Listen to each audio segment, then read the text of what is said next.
You know what? It just boils down to the fact that, oh, why is it that women aren't around to go out in their bras and knickers? Yeah, why is it that they have to cover their hair and, they have to do this and this and that? In other words, for you to be regarded as free, you have to show skin. That's what the argument boils down to. Because anytime... I feel like it's also the point is like that they don't have the choice to, Like you're not allowed to.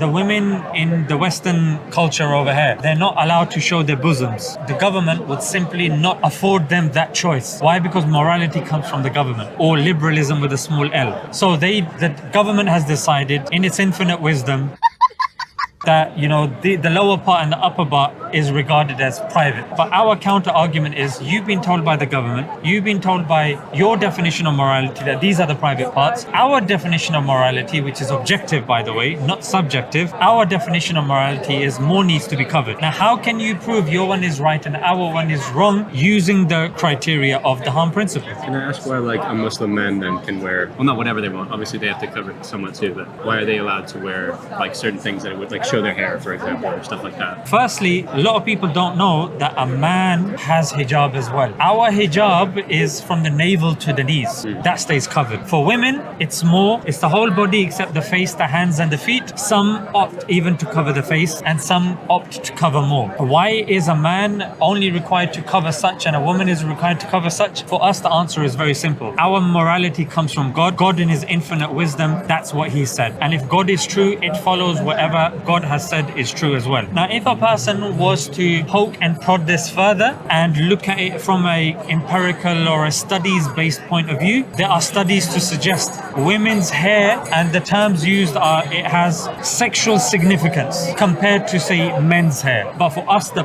primary answer is God knows us better than we know ourselves. But rest assured, work is being done and people would make the argumentation that if a man was to show X amount of skin compared to a woman showing X amount of skin, there's copious evidences to suggest when you look at brain scans, what parts of the brain of the man lights up. And if strength is with a man and majority of the graping happens with a man, then you can infer certain things about, what should be covered for the benefit of society or whatnot. But again, bro, these are supplementary arguments. These are not primary arguments.